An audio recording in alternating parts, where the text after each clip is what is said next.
오늘은 누가복음 7장 말씀입니다. 시작이 다시 가버나움으로 돌아가서 가버나움에서 있었던 일로 이야기가 됩니다.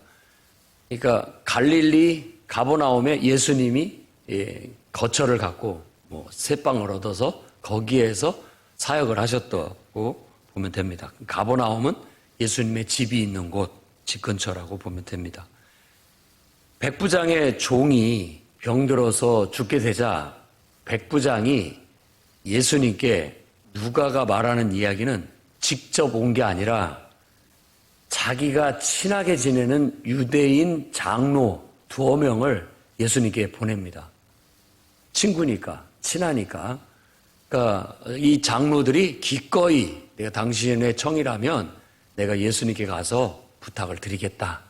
그래서 이 장로 2사람이 와서 예수께 와가지고 그 백부장의 종이 지금 죽게 되었는데 좀 오셔서 그를 만져주시고 좀 고쳐주십시오 라는 그런 청이었습니다. 그리고 그러자 이 유대 장로들이 그래야만 되는 이유에 대해서 2가지를 언급하는데 이 사람은 우리 민족을 굉장히 사랑합니다. 잘해줬다는 얘기죠. 우리 민족 유대인들한테. 그리고 또 하나는 회당을 지어줬습니다. 이런 분한테는 우리가 잘해줘야 되지 않겠습니까? 라는 그런 어떤 은혜를 베푼 거에 대한 이야기를 하고 그것에 대해서 보답을 하고 싶은 마음에 기꺼이 그 사람을 위해서 수고해서 이 유대인이면서 장로 2사람이 바로 로마의 군인 백부장을 위해서 이렇게 찾아오게 된 거예요. 참 보기 좋죠. 그 다음에 또 이제 예수님이 이렇게 가시는데 또다시 그 백부장이 친구 2를 보냈어요. 직접 오지 않고 친구 2를 보내가지고 어떻게 예수님 같으신 분이 여기까지 수고해서 오시게 하겠습니까? 말씀만 하십시오. 말씀만 하시면 우리 하인이 낫겠습니다. 라고 그렇게 오시는 수고까지 안 하시도록 배려하는 그런 일을 하게 됩니다. 나도 내가 군인이고 내 수하가 있고 내가 명령만 하면 그들은 가라 하면 가고 오라면 오고 내가 명령한 대로 다 따릅니다. 예수님께서도 말씀만 하시면 그러니까 군인처럼 명령만 하시면 그대로 됩니다. 말씀만 하십시오 라고 했다는 거예요. 그러자 예수님께서 그것을 칭찬합니다. 이야, 깜짝 놀라면서 어떻게 보면 유대인, 이스라엘 이 백성 중에 이만한 이런 믿음을 보인 사람이 여태 없었다라고 그렇게 칭찬을 하고 그 청하러 왔던 사람들이 돌아가서 집에 보니 하인이 나아 있었다라고 그렇게 얘기합니다. 이 누가는 같은 이야기를 가지고 강조점이 틀려요. 그러다 보니까 이런 식으로 우리에게 예수님의 이야기를 전달을 해주고 있는 거예요. 여기에서 강조하고 있는 게 뭐냐? 말씀의 권세와 능력. 계속해서 예수님의 말씀의 권세와 능력에 대한 얘기를 하고 있는 겁니다. 요한복음 1장도 말씀이 예수님이에요. 그러니까 말씀이 예수님이 됐어요. 예수님은 하나님의 말씀 그 자체예요. 그러니까 그가 하나님이고 하나님의 말씀이니까 그 말대로 그대로 이루어진다는 거. 마가복음에서도 너희가 그게 하나님으로부터 온 말씀이 하나님 말씀이라는 걸 믿고 그 말이 그대로 될 줄로 믿고 의심하지 않으면 그대로 된다. 이런 게 바로 말씀의 권세와 능력이라고 할 수 있는 것이죠. 이 백부장을 통해서 보여주는 것도 직접 오지 않고 그 대신 장로들을 보내고 그 대신 친구 2를 보내고 하는 것도 말씀이라는 것을 어디에서부터 나와가지고 그 말이 전달되어지든 어쨌든 그것은 말에 권세와 능력이 있는 겁니다. 하나님께로부터 내가 받은 말씀, 그 말씀을 받아서 그것을 그대로 가서 전달하는 것, 그런 사람을 우리가 선지자라고 합니다. 예언자라고 하죠. 예언자. 예언자라는 게 내가 막 미래를 다 내다봐갖고 그 미래 얘기를 전달해 주는 게 아닙니다. 예언자라는 말은 내가 아니에요. 하나님이 보여주신 것, 하나님이 들려주시는 말씀, 하나님께서 내게 전하라고 하신 말씀을 받은 사람을 예언자라고 하는 겁니다. 하나님의 말씀을 받아서 그것을 전달하고 외치는 사람을 예언자라고 하는 것이죠. 그러니까 이 백부장이 보낸 장로들이나 백부장이 보낸 그 벗들, 친구들이 백부장에게는 예언자죠. 그가 보낸 사자예요. 그가 보낸 심부름꾼이라고. 내 말을 그대로 가서 전달해라. 그대로 가서 전달하는 것이죠. 똑같아요. 백부장은 명령을 하면, 내가 말을 하면, 명령을 하면 수하에 있는 사람들이 바로 행동을 합니다. 특히나 군인들은 뭐 그대로 명령체계에 익숙한 사람들이기 때문에 명령대로 그대로 하는 거죠. 죽으라면 죽은 신용까지 합니다. 명령대로 행하지 않으면 군인은 자격이 없어요. 똑같아요. 우리도 하나님을 섬길 때 하나님의 명령을 듣고 하나님 말씀을 듣고 그대로 행하지 않으면 하나님의 백성의 자질이 없는 겁니다. 하나님의 자녀의 자질이 떨어지는 것이죠.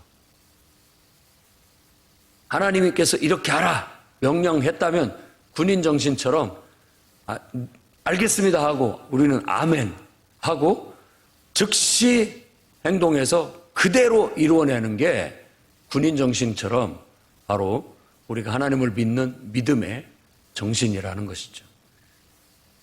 이런 걸 봤을 때 어떤 한 분야에서 아주 어떤 경지에 이른 사람들은 다 진리를 터득하게 돼 있는 것 같습니다. 뭐든지 한 분야에 열심히 하다 보면 통달을 해요. 진리를 발견합니다.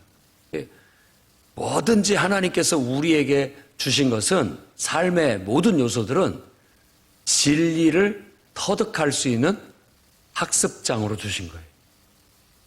내가 가정을 잘 돌보고 자녀를 잘 키우면 거기에서 우리는 하나님을 만나고 하나님을 섬기는 비법을, 진리를 발견합니다. 군인도 군인 정신에 충실해서 아주 충성된 군인으로 어느 경지에 이르면 그게 하나님을 섬기는 진리하고 똑같아지는 거예요. 연인 간에도 서로를 사랑하면서 진실한 사랑, 충실한 사랑을 하게 되면 거기에서 진리를 발견하게 되고 터득하게 됩니다. 하나님을 이렇게 사랑해야 된다라는 거. 자녀를 사랑하는 것도 우리가 하나님의 사랑이 이와 같다는 거. 부모를 공경하는 것도 하나님을 이렇게 사랑해야 된다라는 거. 내가 일을 하는 면에 있어서나 사람을 대하는 면에 있어서나 모든 면에 있어서 충실하게 하면, 진정으로 하고 사랑으로 하고 충실하게 하면 다 그 맞닿는 부분이 하나님을 섬기는 거와 다 진배 똑같게 됩니다. 같아진 어떤 진리를 터득하게 돼요. 그러고 보면 우리의 인생의 삶의 모든 요소들은 하나님을 발견하는 장치요, 또 하나님을 예배하는 장치요, 도구가 다 되는 거예요. 진리를 터득하고 여러분의 삶의 요소가 그 속에서 하나님을 예배하는 예배자들이 되십시오. 그 속에도 하나님의 말씀이 있고, 그 속에도 하나님의 역사가 있고, 그 속에도 하나님의 능력이 나타나게 그렇게 살아가시라는 말입니다.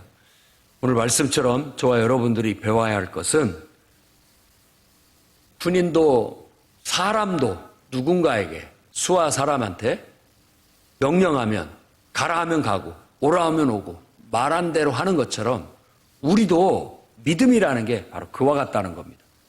하나님을 신뢰하고 내가 영적으로 깨어서 하나님의 말씀을 들을 수 있고 들었다면 그 말씀은 즉시 순종해서 그대로 행하게 되면 놀라운 말씀의 권세와 능력을 경험할 수 있게 된다라는 거예요. 예수님이야말로 그냥 하나님 말씀 그 자체시니까 그분의 말은 다 하나님의 권세와 능력 있는 말씀인 거죠. 그러니까 그분이 말하면 그대로 되는 겁니다. 그대로 되는 거예요. 내 믿음대로 되라 하면 그대로 되는 거고, 일어나라 하면 그냥 일어나는 것이고, 그리고 귀신을 명하면 사라지는 것이고, 굴복하고 떠나가는 거고, 말한 대로 되는 거예요. 풍랑도 잔잔하라 하면 잔잔해지게 되는 거예요. 왜? 하나님의 말씀 그 자체니까. 우리가 다른 것은 우리는 하나님의 임재 속에서 하나님께서 우리에게 주신 말씀을 받아야 된다는 거, 들어야 된다는 거. 그래서 그 말씀이 내가 되고, 그 말씀이 나의 행동이 되고, 그 말씀이 나의 말이 될 때 우리가 비로소 진짜 하나님의 형상을 닮은 인간의 본 모습을 회복한 거라는 거예요. 그게 인간입니다. 성경에서 말하는 인간은 하나님의 말씀을 받아서 그 말씀을 가지고 그 말씀을 실행함으로써 하나님의 통치를 이 땅에 실현하는 존재. 그래서 창세기 1장에 말하는 것처럼 너희가 세상을 다스려라. 모든 것들을 다 다스려라. 이렇게 말하는 것은 내 멋대로 하라는 뜻이 아닙니다. 내가 하고자 하는 대로 하는 것이 아니에요. 하나님이 내 속에서 이렇게 솟아오르듯 주시는 말씀대로, 그분 뜻대로, 그분을 대리해서 그분의 명령에 순종해서 세상을 다스리라는 하나님의 통치를 실현하라는 그런 명령이라고 우리가 봐야 됩니다. 예수 그리스도는 바로 하나님 말씀 그 자체로서 그가 하나님의 통치를 실현하는 진정한 하나님이 세우신 왕, 메시아이십니다. 그분이 왕 그 자체예요. 그러니까 우리는 오로지 그분을 섬기고 그분의 명령을 듣고 오로지 그분의 말씀과 명령에만 반응하고 순종해야 됩니다. 다른 걸 섬기면 안 됩니다. 다른 것이 나를 움직이게 하고 다른 것이 나를 굴복하게 하면 나는 지금 인간으로서 말하자면 고장난 거예요. 고장난. 예수께서 이 땅에 오셔서 사람들을 봤을 때 다 고장난 상태예요. 기능을 발휘를 못해요. 원래 하나님이 창조하신 하나님의 형상을 닮은 인간의 기능을 발휘를 못해요. 하나님을 예배하고 하나님의 말씀이 그 속에 살아 역사해서 그 말씀대로 이루어내는 그 기능이 약화됐거나 고장나가지고 제 기능을 발휘를 못해요. 그게 병든 인간의 모습인 거예요. 그 병든 인간의 모습들은 인간들이 깨닫지를 못하니까 실질적으로 육체적인 질병, 또 귀신에 사로잡힘, 또 죽음, 이런 모든 것들로 사람들에게 하나님은 깨우치시는 것 같아요. 그 자체가 하나님이 우리를 깨우치시는 외침이고 하나님의 음성이에요. 말씀이라고요. 들을 수 있어야 됩니다. 여기가 이렇게 고장나 있다. 그냥 말하면 못 알아들으니까 지금 중풍병 걸린 사람이 이 머리는 이렇게 하고 싶지만 몸이 따라주지 않으니까 움직이지 못하는 것처럼 너희가 영적으로도 지금 그런 상태에 놓여져 있다. 눈먼 사람을 눈을 멀게 하심으로써 봐라. 사람들이 눈이 있음에도 불구하고 이게 기능을 못하니까 보지를 못하는 것처럼 너희 인간이 하나님 앞에 고장나가지고 실제로 하나님을 보지도 못하고 듣지도 못하고 있다라는 걸 보여주면서 예수께서 하나님의 말씀이 돼서 우리 가운데 그에게 손을 대셨을 때 그분의 말씀의 권세와 능력이 그 모든 것들을 다 정상으로 회복시켜주는 거예요. 살려주는 거죠. 그래서 진짜 구원은 육체적인 눈을 뜨는 것이 아니고, 진짜 구원은 육체적인 마비가 풀리는 것이 아니고, 진짜 구원은 정말 하나님을 볼 수 있는 영의 눈이 열리는 거고, 진짜 구원은 하나님의 말씀을 들을 수 있는 귀가 열리는 거고, 진짜 구원은 그 말씀이 우리 속에서 능력을 나타내서 권세가 되고 능력이 돼서 그 말씀대로 내가 순종해낼 수 있는 것. 그게 진짜 구원입니다. 그런 사람에게 구원이 오늘 내게 임했다라고 말하는 겁니다. 그러니까 중풍병자에게 내 침상을 들고 걸어가라. 이 말보다도 네 죄사함을 받았느니라 라는 것이 훨씬 더 중요한 문제라는 거예요. 더 중요한 문제인 거예요. 우리도 마찬가지입니다. 단지 이 땅에서 내가 조금 염증이 있고 또 질병이 있고 또 다른 어떤 병이 있어서 좀 고통받고 사는 거, 그것은 내가 하나님 앞에서 영적으로 고장났을 때, 하나님을 내가 예배하지 못했을 때, 온전히 하나님의 말씀을 듣지 못할 때, 그 말씀을 온전히 순종해내지 못했을 때 이런 고통이 따른다라는 어떤 깨달음을 얻는 장치일 뿐, 그거보다도 더 중요한 것은 그걸 깨닫고 그 진리 안에서 내가 바로 서는 것이 더 축복된 일이다. 왜냐하면 우리가 살아가는 이 세상은 꼭 어떤 특별한 설정 무대 같아요. 영원하지가 않으니까. 하나님은 시간을 한정하셨고, 공간을 한정하셨고, 또 물질이라는 걸 한정하셔가지고, 어떻게 보면 제한된 시간 속에 하나님이 우리를 두시고, 그 속에서 우리에게 뭔가를 학습하시는 것 같아요. 뭔가를 우리한테 깨우치고 있는 거예요. 우리가 그걸 깨닫는다면, 하나님 없이 우리는 아무것도 아니다. 또 분명하게 각인시키는 거예요.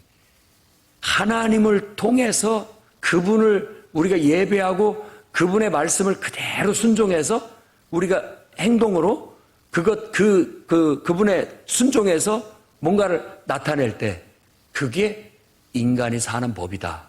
이거 가르치는 겁니다. 그래야 여러분에게 영생을 줘도 여러분이 망가지지 않습니다. 예수님이 시험을 받으시는 세 가지도 제가 그렇게 말씀을 해석해서 드렸습니다마는 그겁니다. 여러분에게 하나님의 아들의, 그러니까 뭐든지 마음대로 할 수 있는 특권, 권세, 능력을 줬다고 해보세요. 사람한테 요술램 부치니 같은 혹은 도깨비 방망이 같은 뭐든지 내 마음대로 할 수 있는 것을 줬다고요. 여러분 뭘 하시겠어요? 맨 먼저 뭘 하겠냐고요. 너 마음대로 해. 마음대로 써. 뭐든지 해. 네가 하고 싶은 거 내가 다 해줄게 라고 했을 때, 정말 하나님을 제대로 알지 못하고 믿지 못하고 고장난 인간들은 다 죄 짓는 일부터 합니다. 죄 짓는 일부터 한다고요. 그거 갖고. 이제 돈 생겼으니까 내 마음대로 하겠다고 가지고 육체적인 욕망과 쾌락을 위해서 평상시 못했던 죄 짓는 일에 그 돈을 씁니다. 그 능력을 씁니다. 그래서 시험이에요, 시험. 우리한테 하나님의 자녀의 특권, 영생의 특권, 또 정말 하나님의 말씀의 권세와 능력의 특권을 줘서 우리를 통해서 하나님의 능력이 나타나고 뭐든지 마음대로 할 수 있는 특권이 주어진다면, 우리는 오로지 내 욕망을 채우는 것도 아니고 사람들한테 나를 드러내는 것도 아니고 원수 마귀한테 속아가지고 하나님이 아닌 다른 것들을 위해서 쓰는 것도 아니라 오로지 하나님 말씀하십시오. 하나님 말씀대로만 내가 이 특권을 쓰겠습니다. 하나님이 기뻐하시는 대로만 내가 이 영광, 이 능력을 쓰겠습니다 하는 거예요. 그런 인간을 만들기 위해, 그렇게 우리가 깨닫게 하기 위해, 학습시키기 위해 주님은 우리에게 인생을 주신 것 같고, 또 고장난 우리들을 깨우치고 구원하기 위해서 하나님은 말씀이 육신이 되어 우리 가운데 오셔서 예수 그리스도를 통해서 얼핏 보면 사람인데 그분은 하나님의 말씀의 권세와 능력 그 자체이셨고 그분이 우리에게 많은 것, 고장난 모든 것들을 다 고쳐주시면서 바로 인간은 이런 것이다. 인간의 삶은 이와 같이 살아야 된다라고 우리에게 그 진리를 가르치셨습니다. 제자도를. 단순해요. 하나님을 예배하고 하나님 임재 안에서 하나님이 주신 말씀을 듣고 그 명령대로 그대로 하는 것. 그게 우리의 삶입니다. 그게 우리가 살아가는 방식이에요. 그러니까 너무나도 강조가 잘 돼 있습니다. 말씀 한마디면 죽어가는 하인도 나을 수 있는 것처럼 내 안에 하나님의 말씀이 들어오면 그 말씀은 권세가 되고 능력이 되어 하나님의 능력을 나타내게 되고 역사를 이루게 되고 하나님의 영광이 드러나게 되는 거예요. 그러라고 하나님은 인간을 하나님을 예배할 수 있는 존재로 하나님을 예배하면서 그분의 통치를, 그분의 말씀을 실현하고 통치를 나타낼 수 있는 그런 존재로 창조하셨다라는 것을 우리가 오늘 말씀을 통해서 깨달을 수가 있습니다. 자, 11절, 17절에 나인성 과부의 독자, 하나밖에 없는 아들이 죽어서 지금 그를 장례 치르고 있는 행렬을 마주하게 됩니다. 예수께서 불쌍히 보셨어요. 이 모습이 바로 세상의 모습인 거예요. 이 과부의 하나밖에 없는 아들이 죽어서 장례 치르러 가는 이 모습이 하나님을 알지 못하고 예배하지 못하고 하나님 말씀에 순종하지 못해서 죽어있는 세상의 모습과 오버랩이 되는 겁니다. 겹쳐서 보는 거예요. 그러니까 과부의 독자를 불쌍히 여기심은 이 세상에 그렇게 불쌍한 죽어있는 영혼들의 모습과 오버랩돼서 주님은 불쌍히 여기셔서 그를 멈추게 하시고 손을 대셔서 멈추게 하시고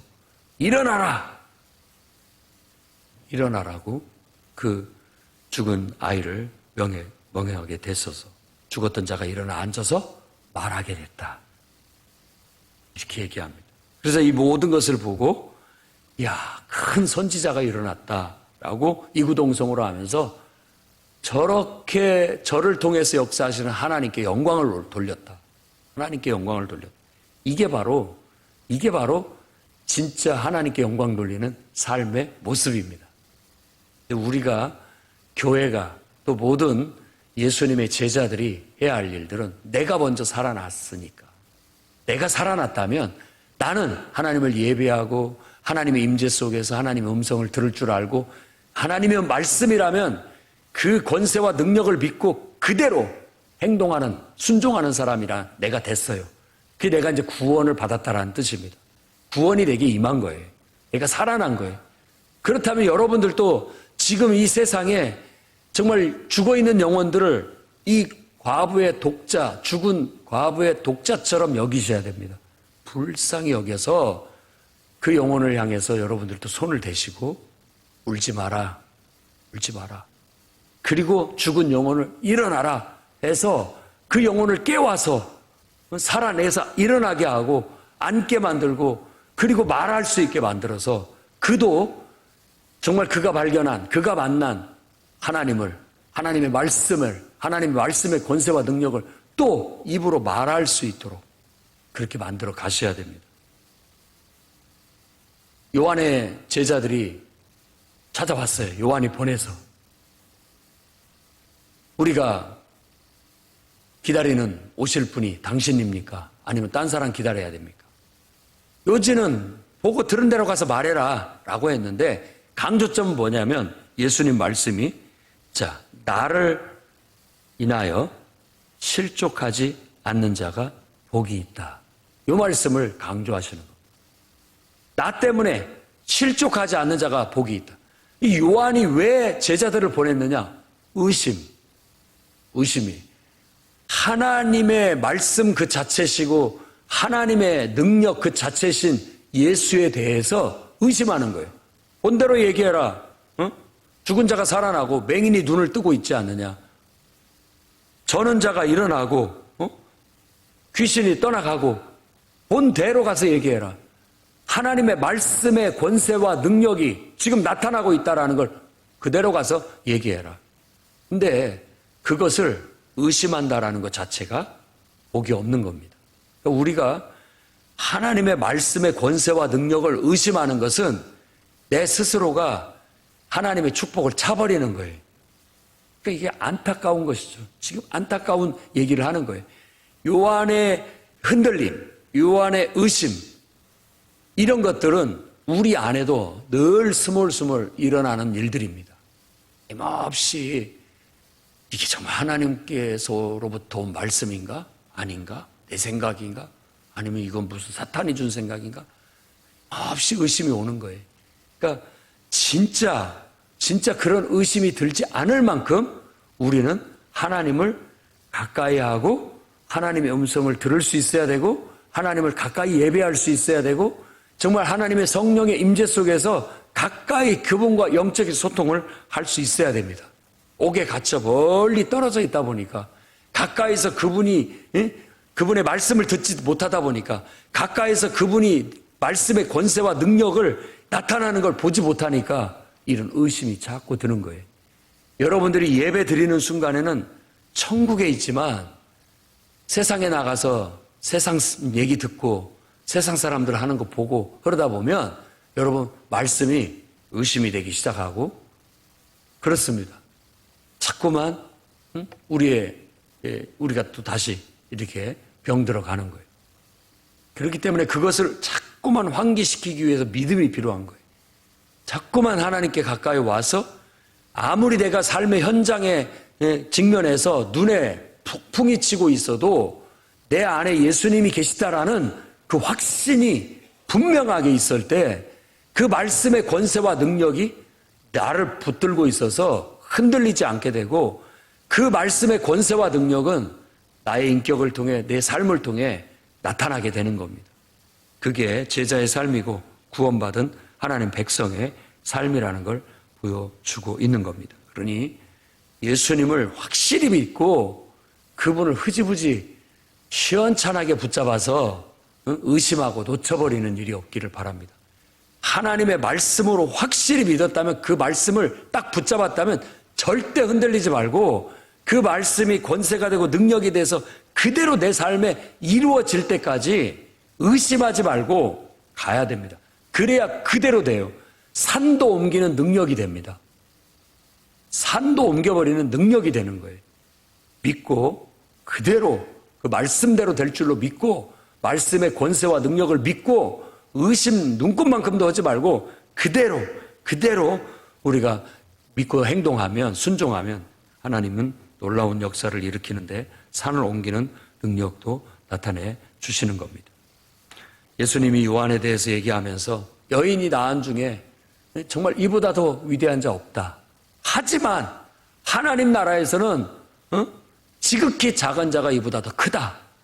지금 말씀이 우리가 예수님을 믿는 믿음 안에서 예수님이 하나님의 말씀 그 자체고 정말 하나님의 말씀을 우리가 듣고 그 말씀을 듣는 말씀대로 행하는 정말 하나님 나라 백성이라면 하나님 나라라는 게 하나님 통치 그렇게 하나님의 통치를 받아서 이 백부장처럼 명령하면 그대로 말씀만 하십시오.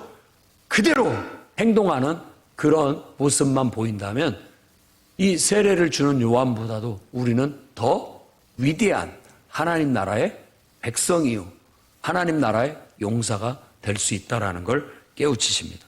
근데 이 세대는 그러지를 못한다. 이 세대가 어떻게 비유를 하냐면 친구들끼리 모여서 피리를 불어요. 이게 왜 피리를 부르냐? 피리를 불라는 말은 그 운율에 맞춰 춤을 추라는 건데 반응을 안 해요. 반응을 안 해요. 슬퍼서 통곡을 해요. 그럼 같이 동화가 돼서 울어야 되는데 울지도 않아요. 꼭 그런 모습이다. 하나님의 말씀이 지금 이곳에 왔고 하나님의 말씀이 우리에게 주어졌는데도 불구하고 그 말씀에 반응을 안 해. 그런 의심하고 귀먹고 눈먼 세상에 대해서 얘기하고 그러니까 어떻게 하나님의 능력을 경험할 수 있고 말씀의 권세와 능력을 어떻게 경험할 수 있고 하나님의 통치가 어떻게 이루어질 수 있겠느냐. 그런 나인성의 과부의 아들 같은, 죽은 아들 같은 죽어있는 영혼들을 빨리 깨워서 하나님의 말씀이 권세 있게 주어지면 그 말씀에 반응해서 움직이고 춤추고 울고 노래할 수 있게 우리가 만들어야 된다라는 겁니다. 그게 역사예요. 그리고 더 나쁜 것은 이겁니다. 사람들이 완전히 불신하고 의심하는 것이 정말 문제입니다. 요한은 금식을 해요. 그러면 야, 금식하니까 경건한 사람이다. 이렇게 하나님의 의로운 사람이다 봐야 되는데 저는 귀신 들려서 먹지도 않는구만. 이렇게 해석을 해요. 예수님은 그래요. 그럼 먹고 마시고 죄인들하고 어울리고 그런다고 하면서 또 그걸 또 비난을 해요. 저놈은 맨날 배 터지게 먹고 놀고 저러다고. 다 의심으로 보고 불신으로 보면 다 나쁘게 보이는 거예요. 하나님의 말씀을 우리가 의심하려고 하면 다 의심됩니다. 하나도 믿을 만한 게 못 돼요. 지금 그러고 있는 모습들을 예수님께서 책망하는 지혜는 그 자녀로 옳다함을 얻는다. 이 지혜를 의인화해서 성경에서는 여인으로 얘기하는데 여인이 낳은 아들이 이 아들을 얘기하는데 뭐냐면 진짜 너희가 지혜롭고 똑똑하다면 정말 하나님의 말씀을 알고 하나님의 뜻을 분별할 줄 안다면 그 결과를 알 수 있다. 너희들 하는 말을 보면 먹으면 먹는다고 트집 잡고 안 먹으면 안 먹는다고 트집 잡고 있는데 너희는 하나님의 지혜를 모르는 것들이다. 행동을 보면 알 수 있다라는 겁니다. 행동을 보면. 지혜의 자식은 그 어떤 지혜로운 말의 결과, 곧 행동을 말하는 거예요. 너희들의 행동을 보면 좋은 나무인지 나쁜 나무인지 열매를 보면 알 수 있는 것처럼 똑같은 그런 비유의 다른 버전이라고 볼 수 있습니다. 여러분들도 행동을 보면 알 수 있어요. 뭘 사랑하는지. 정말 여러분 속에 하나님의 말씀이 살아있는지, 하나님의 말씀이 여러분 속에 있어서 그 말씀이 여러분을 지배하고 있고 움직이게 하고 있는지 결과물을 보면 알 수 있습니다. 행동을 보면, 말을 들으면 알 수 있는 거예요. 우리가 목장 모임을 해서 삶을 나누는 것은 그냥 신세 타령하라고 하는 게 아닙니다. 목자들은 그렇게 말씀을 나누다 보면 우리 안에 있는 것들이 다 나와요. 야, 이 사람이 말씀이 그 속에 있구나. 말씀대로 살아가고 있구나. 순종하고 있구나. 말씀이 없구나. 말씀이 주어졌음에도 불구하고 말씀대로 잘 실천해내지 못하고 있구나. 순종해내지 못하고 있구나. 그걸 의사처럼 매주 진단을 하고 그 문제를 위해서 같이 기도하자고 하고 자꾸 회복시켜주라고 목장 모임을 하는 거예요. 목장 모임은 치유와 회복의 모임인 거예요. 우리를 점검하고 우리를 더 온전한 모습으로 이렇게 스스로가 하나님의 은혜 가운데 치유해낼 수 있는, 목자가 치유해 주는 게 아니라 그 모임 그 자체의 성격에 따라서 성령이 역사해서 성령에 의해서 다시 부족한 부분들이 메꿔지고 다시 온전치 못한 부분들이 온전해지는, 틀어진 것은 반듯하게 하고 풀린 것은 다시 꼭꼭 묶고 하는 그런 시간이라고 할 수 있는 겁니다. 그런 일들을 우리가 해줘야 됩니다. 바리새인이 예수님을 집으로 초대했어요. 거기 한 여인이 옵니다. 그 여인이 와서 문에 들어서자마자 눈물을 흘리기 시작합니다. 그 눈물을 흘리고 예수님 발 앞에 엎드려서 눈물이 뚝뚝 발 위에 떨어지니까 머리털로 그 발을 닦습니다. 그리고 향유를 가져다가 예수님의 몸에 붓습니다. 그러니까 사람들이, 이 바리새인들이 속으로 생각해요. 저 여인은 자기가 잘 알아요. 아주 부정한 여인이에요. 죄인이란 말이에요. 근데 예수님 앞에 오니까는 사람들은 다 이렇게 꺼려하는 여인이죠. 꺼려하고 있는데 예수님은 그 여인을 그대로 받아주고 있는 거예요, 지금. 그런 바리새인의 판단, 분별을 보고 예수님께서 그 바리새인한테 직접 얘기한 게 아니라 베드로한테, 베드로야, 내가 하나 묻자. 정말 500데나리온 빚진 자하고 50데나리온 빚진 자가 있다. 근데 그들이 갚을 길이 없어서 둘 다 탕감해줬다. 누가 더 기뻐하겠느냐? 누가 더 그 탕감해준 사람을 더 사랑하겠느냐? 한번 생각해봐라. 당연히 500데나리온 빚진 자지요. 500데나리온은 500일 동안 번 임금을 말합니다. 50데나리온은 50일 일하고 받은 일당을 말하는 거예요. 그러니까 큰 돈인 거죠. 탕감 받으니까 너무나 감사해서 내가 앞으로 당신을 내 은인으로 알고 내가 정말 떠받들겠습니다 하는 그런 마음 누가 더 있겠느냐라는 거예요. 바로 큰 빚을 탕감받은 자다라고 말한 것처럼 이 여인을 봐라. 너희가 내가 이 집에 들어왔을 때 누구 발 닦을 물 한 번 내준 사람이 있느냐? 이 여인은 자기의 눈물로 내 발을 닦고 있다. 자기 머리털로 내 발을 닦고 있다. 그가 이렇게 하는 것은 그가 죄인이라는 것을 너무나 뼈저리게 느끼고 그 죄를 바로 예수께서 씻어주셔서 자기가 그 죄사함을 받은 그 은혜에 너무나 감사해서 그 감사의 표현으로 이와 같이 하고 있는 것이다 라는 거예요. 우리의 신앙이라는 게 바로 그런 겁니다. 신앙이라는 것은 하나님에 대한 사랑의 고백이에요. 얼마나 주님을 사랑하고 있는지. 내 행동이 돼서는 안 됩니다. 그 행동은 하나님에 대한 내 사랑의 고백이요, 내 믿음의 고백이 돼야 되는 겁니다. 내 믿음의 고백으로서 봉사하고 섬기고 헌신하고 희생하는 거지 내가 희생하는 게 아닙니다. 하나님에 대한 은혜의 보답이고 하나님에 대한 사랑의 보답이고 내 사랑에 대한 고백이고 내 믿음에 대한 고백인 거예요. 바로 그것이 우리의 하나님과 우리 사이의 관계를 완전히 신뢰의 관계로 만들고 하나님으로부터 우리가 살아나는 것이고 구원받는 것이요 하나님의 능력 있고 권세 있는 말씀이 내 속에서부터 살아서 역사하는 그런 비결이라는 거예요. 여러분 안에도 이런 영적인 살아남이 있기를 바랍니다. 오늘 또 정말 하나님 앞에 나올 때 내가 나온 게 아니라 하나님 은혜에 끌려서 하나님의 사랑에 사로잡혀서 나왔고 하나님을 예배할 때도 하나님 은혜에 사로잡히고 그분의 임재에 사로잡히고 그분의 말씀에 사로잡히고 그분의 구원의 은혜에 사로잡혀서 정말 그분을 사랑하는 사랑에 사로잡혀서 예배하고 기도하고 말씀을 듣고 그 말씀이 나도 모르게 내 행동이 되고 내 실천이 되어서 정말 하나님의 말씀의 능력이 나타나서 여러분이 하나님의 영광을 드러내는 귀한 인생들이 될 수 있기를 바랍니다. 주님 말씀만 하십시오. 내가 그대로 행하겠습니다. 고백하는 여러분이 되시기를 주의 이름으로 축원합니다.